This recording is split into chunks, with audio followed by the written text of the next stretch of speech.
Part 2 of You Wouldn't Want to Live Without Dentists. Really? A remedy? If you lived thousands of years ago and had tooth troubles, who would help you? In ancient Egypt, there were doctors.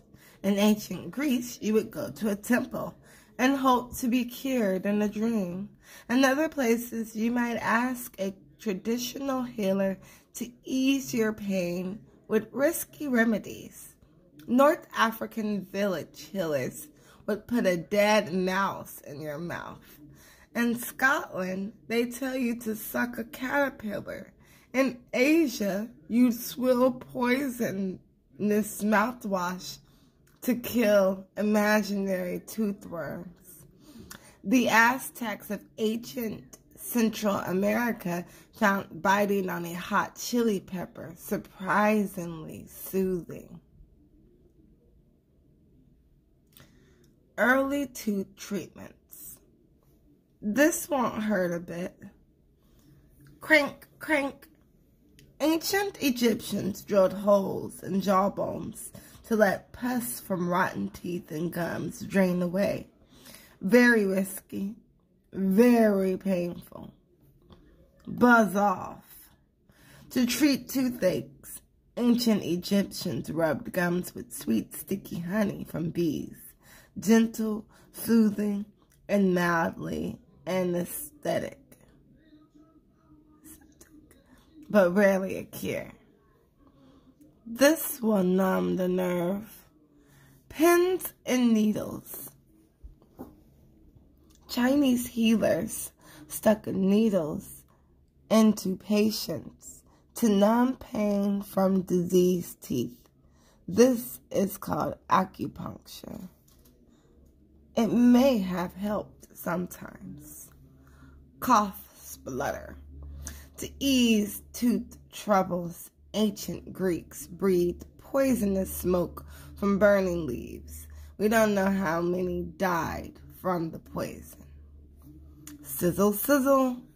Greek doctors used red-hot wire to cut away infected gums and diseased flesh in the mouth. Absolutely terrifying. Clunk, crunch. Roman army doctors carry big metal forceps, gripping tools to rip out rotten teeth. Quick, but horribly painful. Top tip. If you have a toothache today, don't try old cures. Our magic, our strange herbal remedies, a modern dentist will ease your pain quickly and safely. Magic by moonlight. Ancient Roman writer Pliny the Elder, 23 through 79 CE, recorded this weird and wonderful remedy. If you have an aching tooth, go to a garden at midnight. When the moon is full, find a frog, pick it up, open its mouth, and spit into it. Then ask the frog politely, of course, to take your pain away.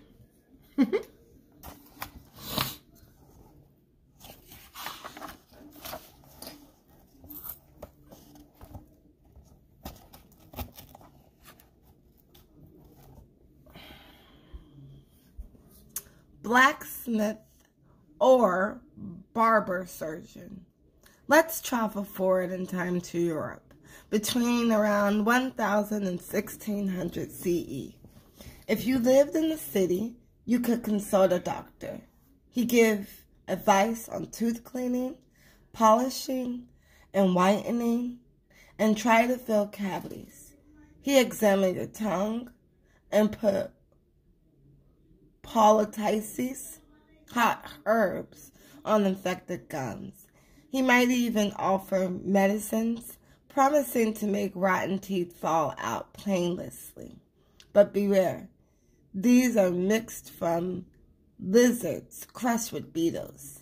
Oh, you live in the countryside, then you have to go to the blacksmith or wait for a traveling tooth puller to visit your village fair. He or she will tie a string around your rotten tooth, then pull very hard. Don't worry, I've got it. Faith healing. Earn men. Blacksmiths have strong, heavy pincers designed to hold red-hot iron horseshoes. These might also come in handy for pulling teeth. Are you ready? Faith healing. Saint Apollonia, a Christian leader from North Africa, was martyred, killed because of her faith in 249 CE. Before she died, enemies pulled out all her teeth. For hundreds of years afterwards, Christians believed that Apollonia could cure toothaches. On your way to town, if you're a man, pop in to see your nearest barber surgeon. He'll cut your hair, trim your beard, shave your whiskers, set your broken bones, cut off any damaged limbs, and pull out your teeth.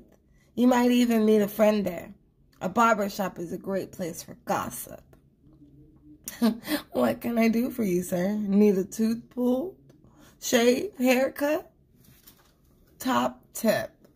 Now, to get rid of a rotten tooth, but you're scared, then listen to the tooth puller's drums. Its pounding beat will drive all thoughts and fears from your mind and drown out your cries of pain.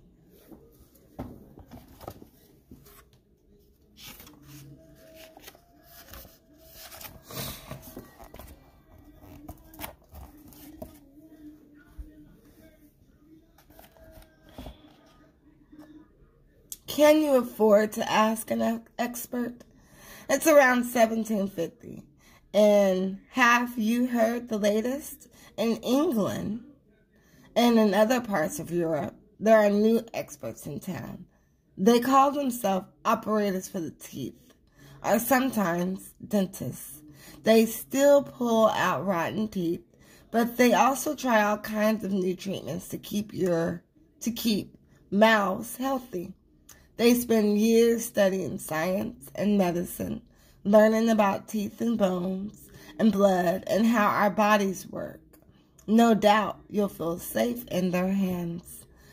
But here's the problem. They also charge very high fees. New name, new knowledge.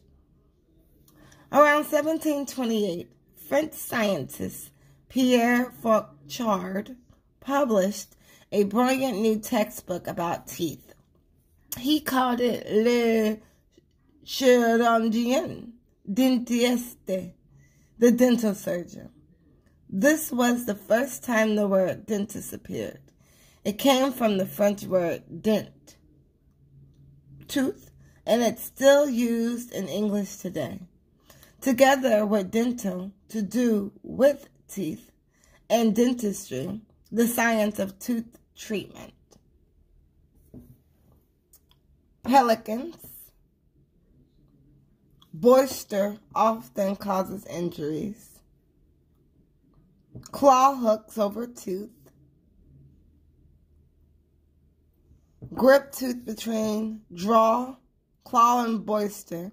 Then press other end to pry tooth out. Tooth key. Twist handle like a key to lift tooth out of jaw.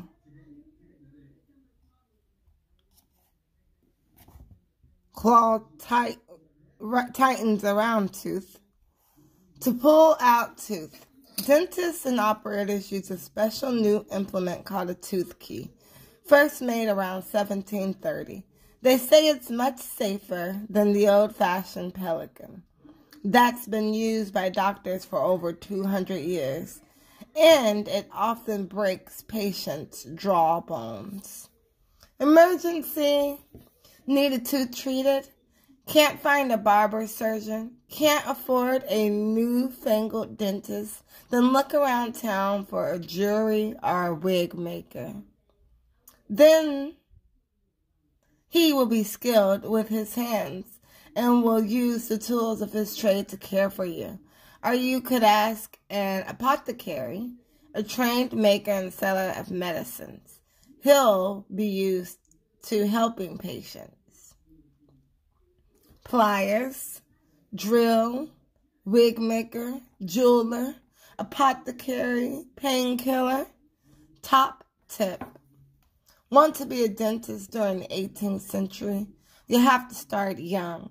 Sign on as an apprentice, working trainee, when you're 11 years old. By age 25, you'll know enough to set up your own business. Dragons and roses.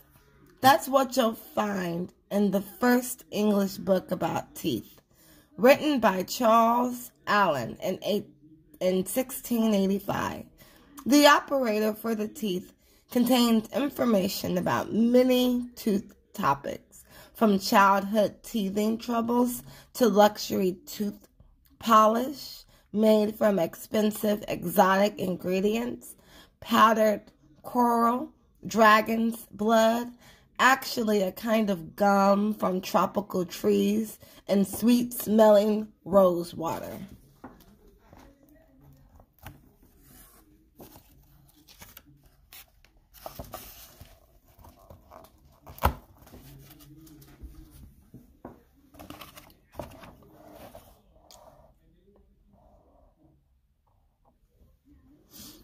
Would you prefer false teeth? Here's more new teeth technology. As well as offering safer tooth pulling and scientific mouth care, new expert dentists have been fitting patients with fancy false teeth. Long ago, Egyptian, Greeks, and Romans made teeth from bone or hardwood and tied them to surviving tooth stumps with thread or gold wire. In Central America, Maya craftsmen fashioned replacement teeth from she cells, but these 18th century teeth are carved from valuable ivory that is trimmed, polished, and fitted into smile-shaped frames of ivory or bone. Or you could try experimental tooth transplants. Dentists take teeth from dogs, sheep, or even dead people and attach them to people's jaws. The transplant looks lifelike, but patients risk catching very nasty diseases. From Hippo to Mr. President George Washington's false teeth.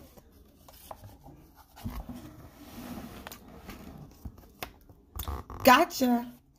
18th century hunters in Africa kill a fierce-filled hippopotamus and cut off his tusk. High price. The hunters sell the valuable tusk to Arab traders. It's a deal. The traders sell the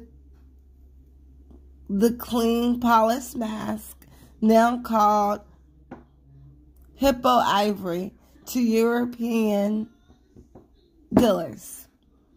Across the Atlantic,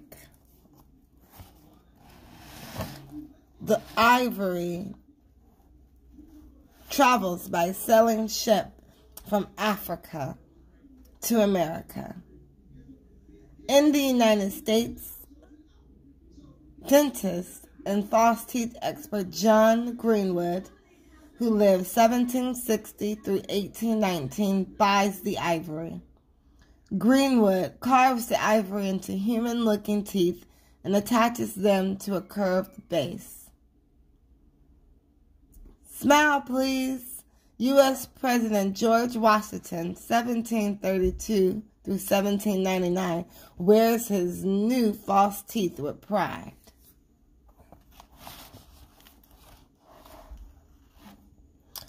Waterloo teeth.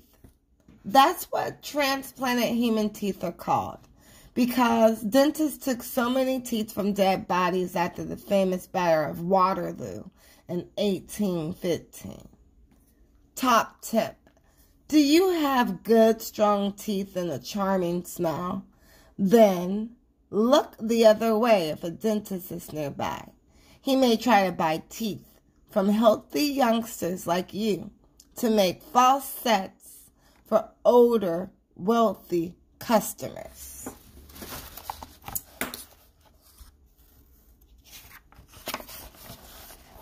Thanks for continuing to listen.